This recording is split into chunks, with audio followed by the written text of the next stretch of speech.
Dari dulu sampai sekarang, gue menemukan banyak banget orang yang mikir kaya itu cuman masalah lu punya uang banyak atau enggak. Lu punya mobil, lu punya rumah, dan lain sebagainya. Pokoknya kalau lu punya yang mewah, lu punya duit banyak, artinya lu kaya. Nah tapi, gue cuman mau ngingetin aja, uang banyak aja tuh gak cukup untuk lu jadi kaya. Lu butuh yang namanya mindset. Lu bisa kaya, ya. Yang penting apa? Betul, genset. Lagi-lagi apa? Betul, mindset. Lu butuh yang namanya mindset, cuy. Dan di video kali ini gue bakal ngebahas tentang mindset sesat terkait dengan investasi yang bakal bikin lu rugi. Dan gimana cara supaya lu bisa menghindarinya. Jadi gini, bayangin lu punya duit 200 juta. Dengan duit sebesar itu, banyak opsi spending yang bisa lu pilih. Misalnya beli barang mewah, beli mobil, investasi. Yang kita bisa lihat lah beberapa tahun lalu ya, kalau petani Tuban yang tanahnya dibeli oleh kalau nggak salah Pertamina, beberapa tahun lalu ketika dapat rezeki nomplok, mereka memilih untuk beli apa? Beli mobil, beli rumah, ya renov dan lain sebagainya. Nah masalahnya adalah ternyata dengan mindset seperti itu, lu punya duit miliaran, salah juga, ya kan? Kita bisa lihat sekarang banyak yang akhirnya menyesal, jadi nggak punya apa-apa. Dan kalau kita lihat kasus lain, banyak juga atlet-atlet yang bangkrut karena salah ngebeliin duit untuk sesuatu yang ternyata konsumtif, ternyata tidak produktif, tidak berguna gitu. Dari sini kita bisa tahu, memutuskan untuk memilih investasi ketika lu punya duit banyak itu adalah salah satu pilihan terbaik. Saya titip pesan aja, ini bonus ini dimanfaatkan sebaik-baiknya, utamanya untuk investasi jangka panjang. Jangan diberikan barang-barang mewah. Nah tapi ternyata memilih investasi aja nggak cukup, punya duit aja nggak cukup. Karena kalau investasinya salah, ya lu fuck up juga. Lu mungkin sempet denger lah ya drama orang ini yang sampai viral di mana-mana. Ini combo banget sih ya. Pertama, pihak cowoknya harus ngutang 150 juta buat beli mobil yang notabene konsumtif. Dan kedua, gosipnya ini tuh terjadi karena si perempuan menghabiskan 200 juta untuk dalam tanda kutip main saham dan rugi. Gitu ya, dia mungkin beli saham gocapan lah ibaratnya. Lalu akhirnya emaknya si lakinya ini ngomen di postingan IG, makanya gue sampai tahu nih ya. Nah fenomena ini akhirnya bikin gue penasaran, kalau ya memang mindset itu penting banget, terus mindset yang kayak gimana sih yang penting gitu? Karena uang kan nggak penting ya. Lu bisa lihat lah banyak orang yang dapat lotre tapi ternyata jelek gitu kan. Dan kalau memang investasi adalah pilihan terbaik, kenapa justru ada banyak orang yang rugi? Nah ini jadi bikin gua bertanya-tanya ya, seperti Teguh investor gitu ya kan. Apakah investasi saham itu bukan untuk semua orang? Dan apakah saham itu adalah investasi untuk orang bodoh? Nah jawabannya enggak sih. Tapi ya kita bahas itu sekarang ya. So selamat datang di segmen Psychology of Finance. Kita bakal ngebahas ya mindset yang mana yang benar, karena tadi kita udah ngebahas yang salah. Supaya lu punya mindset yang tepat, lu punya decision making yang tepat, lu punya problem solving yang tepat untuk mengambil keputusan finansial. Jangan sampai lu seperti kebanyakan petani Tuban atau orang kaya yang salah nempatin aset investasi.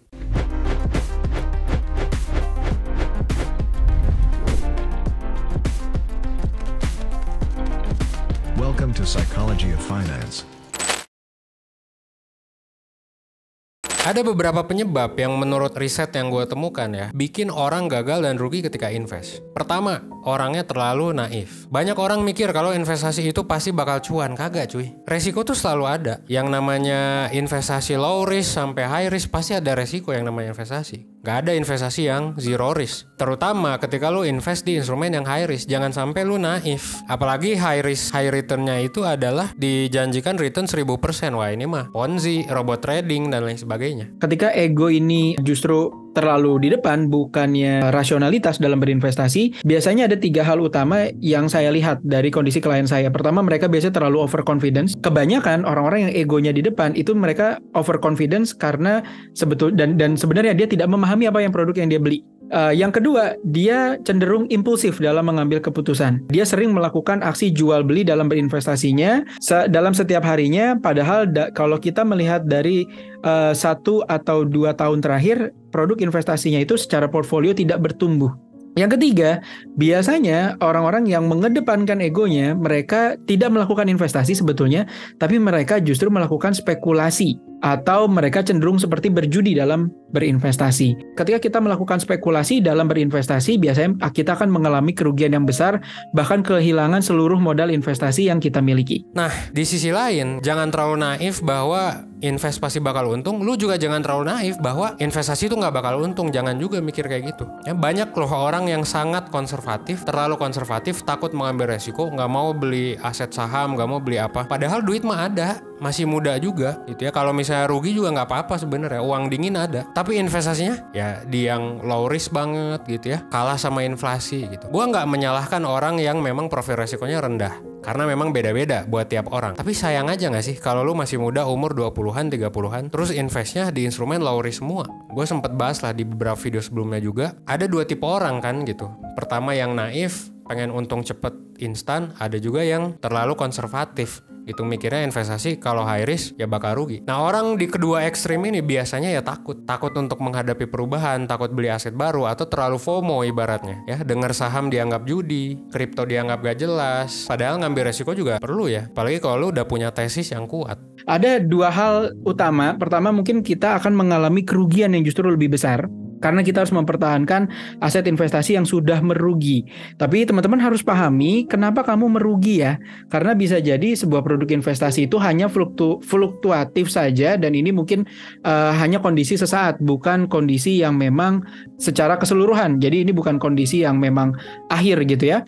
Mungkin kayak kita ngobrolin mengenai produk investasi saham misalnya, adanya fluktuasi itu harus dikonfirmasi dengan laporan keuangan. Apakah memang dari sisi perusahaannya yang merugi, atau ini hanyalah efek sentimen-sentimen dalam negeri ataupun global yang mungkin berdampak saja. Nah, itu kamu harus pahami. Kalau memang ternyata memang ini sudah merugi, kamu pahami bahwasanya ini adalah kesalahan analisa investasi kamu dan kamu tidak mau lepas, justru sebenarnya kerugian ini akan lebih besar. Yang kedua, kamu justru kehilangan peluang investasi yang lebih baik. Karena teman dari investasi adalah waktu. Kalau misalnya waktu ini terus berjalan, aset investasi kamu tidak berkembang, sebenarnya kita sudah kehilangan peluang di sini. Terakhir nih ya, tipe orang yang berpotensi bakal rugi waktu investasi adalah orang yang tidak bisa mengendalikan emosinya. Emosi apapun yang kuat seringkali membuat kita lupa sama prinsip atau nilai rasional. Akhirnya kita ngambil keputusan yang merugikan diri sendiri. Itu sebenarnya ini nyambung nih ketiga ini. Terlalu naif mikir pasti cuan banget, terlalu naif mikir investasi itu semuanya jelek, bahkan dibilang judi mungkin, padahal bukan ya, saham bukan judi guys. Terus yang ketiga, mikir tapi tidak pakai otak gitu, pakai emosi. Terlalu terbawa emosi, FOMO dan lain sebagainya, tidak rasional tuh ya. Jadi tidak bisa mengendalikan diri. Nah, ketiga itu kalau udah tiga-tiganya lu mengalami wombo combo itu, dapat duit tahun 2 tahun habis. Gitu ya. Makanya kita jarang melihat, mungkin tidak pernah melihat orang yang kaya dari undian, dari lotre, itu jarang kita melihat seperti itu ya. Nah, terus gimana nih cara untuk investasi yang smart? Ada beberapa tips yang mungkin teman-teman harus terapkan. Yang pertama adalah teman-teman harus menentukan dulu tujuan investasinya. Karena dari tujuan investasi yang benar, teman-teman baru bisa memilih sebenarnya produk investasi yang kalian bisa beli itu seperti apa. Jadi resikonya itu terukur dari jangka waktu yang mau kita capai. Nah, jadi pertama tentukan tujuan investasinya. Kedua, pastikan jangka waktunya sudah benar, hitung-hitungannya benar, baru produk investasinya. Ketika kita mau memilih produk investasi pun, nanti akan kalian harus melakukan perencanaan diversifikasi produk investasi sendiri. Jadi resiko itu tidak terlalu besar, terutama untuk teman-teman yang masih pemula. Nah, bagaimana produk investasi ini resikonya semakin kecil ketika kita sudah tahu, oke, produknya A, B, C gitu ya.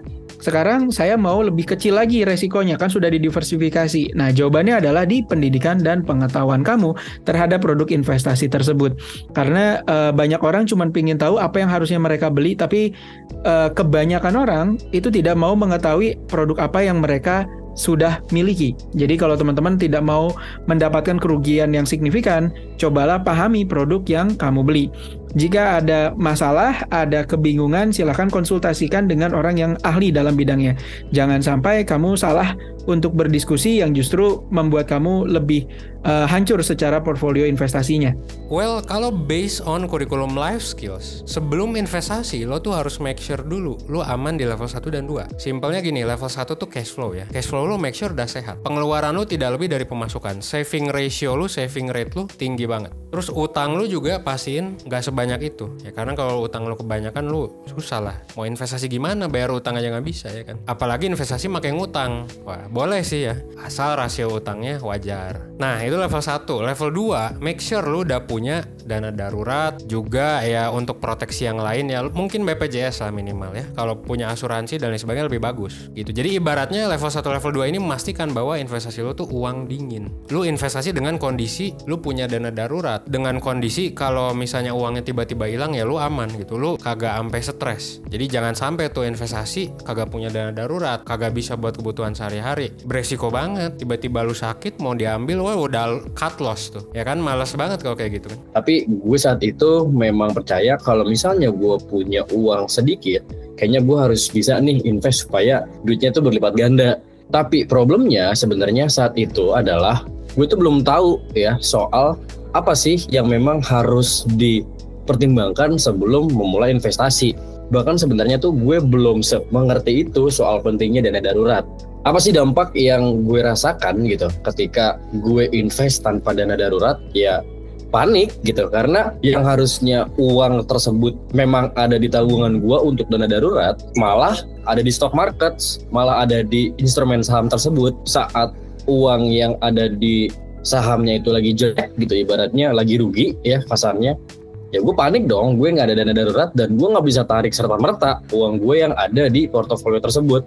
Dan kebetulan saat itu uangnya juga lumayan banyak menurut gua. Setelah level 1 dan 2 aman, gas aja buat investasi. Jangan takut buat ngambil resiko, apalagi masih muda, apalagi tidak ada tanggungan. Kenapa gua selalu bilang kalau masih muda lu ambil resiko? Karena kalau lu masih muda, lu punya human capital yang kuat, bro. Human capital yang kuat artinya kalau uangnya hilang lu tetap bisa kerja. Beda dengan orang yang udah tua. Orang udah tua mungkin ya investasinya mungkin nanti ketika pensiun ya udahlah, mungkin yang low risk aja gitu ya, biar duitnya kagak hilang. Kemudian biar duitnya bisa dinikmati sampai lu mungkin meninggal. Ya jadi it's okay malah untuk ya all in gitu, misalnya di suatu aset yang lu punya tesis yang kuat, it's okay gitu ya, selama lu punya dana darurat dan juga cash flow lu aman. Dan ketika lu ngerasa udah siap buat jangan lupa juga make sure lu kagak salah milih tempat investasi. Ya kita udah denger lah ya beberapa berita di luar tentang Silicon Valley Bank, ada juga sebelumnya tentang FTX sih ya, yang sebelumnya itu lumayan red flag bisa dibilang, tapi orang pada invest di sana, wah akhirnya duitnya kagak bisa diambil. Resikonya ternyata tinggi juga ya ketika kita milih investasi yang tempatnya tidak tepat. So, make sure buat pilih tempat investasi yang aman. Nah, untuk ngelihat aman, lu bisa ngelihat ada lisensinya nggak, ada sertifikatnya nggak, dan lain sebagainya. Misalnya kayak Nanovest. Nanovest udah dapat lisensi dari Bapepti, udah dapat sertifikasi ISO dan KAN, dan juga udah ada perlindungan asuransi resiko cybercrime dari Sinarmas. Ketika lu ngelihat yang kayak gini, ya misalnya dijamin dan lain sebagainya, lu mungkin bisa lebih percaya dengan platform investasi yang sudah tersertifikasi. Dan gak cuma aman, kalau menurut gua Nanovest ini cocok banget juga buat lo yang pengen strategi investasi dengan diversifikasi juga gitu. Jadi diversifikasi tuh banyak orang mikir ya, diversifikasi tuh oh ada yang low risk, medium risk, high risk, benar gitu ya. Tapi selain itu juga lo mesti menyebar aset lo juga, bukan hanya di negara Indonesia juga. Jadi Nanovest ini cocok banget karena ini memungkinkan lo buat invest saham di US, staking kripto juga gitu. Nah ini cocok banget sebenarnya gitu. Jadi memungkinkan lo buat diversifikasi ya. Diversifikasi bukan hanya tipe aset di negara yang sama, di negara yang beda juga bisa. Dan kripto juga ya, yang notabene memang resikonya ya memang lebih tinggi dibandingkan investasi lain. Tapi lagi-lagi kalau lu bisa menahan volatilitas, lu tesisnya kuat, gas aja menurut gue sih gitu ya. Apalagi lu udah punya dana darurat lah, sikat aja. Saham US tuh bahkan bisa dibilang tuh bisa mempersiapkan kita untuk menghadapi ya berbagai macam krisis lah yang terjadi gitu ya. Karena sampai sekarang ya dolar US adalah salah satu mata uang terkuat ya di dunia, dan bursa sahamnya juga punya potensi rebound yang oke gitu. Jadi bisa dibilang ini pasar saham yang udah cukup mateng bahkan dibandingkan pasar saham Indonesia. Cuma dengan satu aplikasi aja lu bisa invest di company gede gitu kayak Google, Netflix, Spotify, Microsoft, Nvidia yang kemarin baru aja 1 triliun guys, dan berbagai macam company lainnya. Bahkan kalau nanti OpenAI IPO, ya mungkin enggak ya, gue bakal invest OpenAI di Nanovest sih. Gitu, karena sekarang kan lagi masanya AI ya, kejayaannya AI nih. Mungkin nanti kedepannya bisa jadi Web3. Ya kalau misalnya lu bingung mau beli aset apa, tenang aja. Nanovest juga punya fitur Weekly Insight yang ngasih berita dan analisis. Jadi lu bisa lebih punya banyak referensi, dan lebih gokilnya lagi modal lu cuma goceng doang. Ya jadi buat yang belum punya uang dingin, nah saran gue memang ya jangan banyak-banyak mungkin ya. Belajar aja dulu gitu ya. Ya mungkin kalau gue sih ya 1-5 jutaan oke lah. Ya meskipun ini relatif sih, buat gue sih segitu lah ya. Dana buat belajar. Ya pokoknya di bawah dana darurat lu dah. Buat lo yang mau nyoba kecil-kecilan bisa. At the end of the day, well, lu mesti aware ya sebenarnya sama hambatan-hambatan psikologis itu, dan juga mindset lu yang mungkin kayak punya duit, wah beli mobil gitu. Padahal, wah beli mobil tuh sekali lu beli, wah, ruginya kan langsung 20% ketika lu beli, 10-20%. Jadi lu beli motor tuh langsung rugi cuy, gitu ya, nggak naik gitu kan, kecuali motor atau mobil tertentu lah. Jadi please, mindset seperti itu bahwa kaya itu punya mobil, punya rumah, punya barang mewah, itu sekarang sudah tidak zaman sebenarnya. Gitu, lu lihat Mark Zuckerberg, lu lihat Elon Musk dan lain sebagainya, tidak ada tuh yang pakai misalnya baju gitu ya, ada brandnya gede gitu, jarang lah. Sekarang tuh trennya adalah quiet rich ya, kebanyakan orang kayak yang gua kenal juga sering kali low profile sih. Ya hindarilah ya memberi barang konsumtif. Of course kalau lo mau beli nggak masalah gitu ya, selama lu mampu, selama itu tidak mengganggu keuangan lu, selama level 1 dan level 2 lu aman.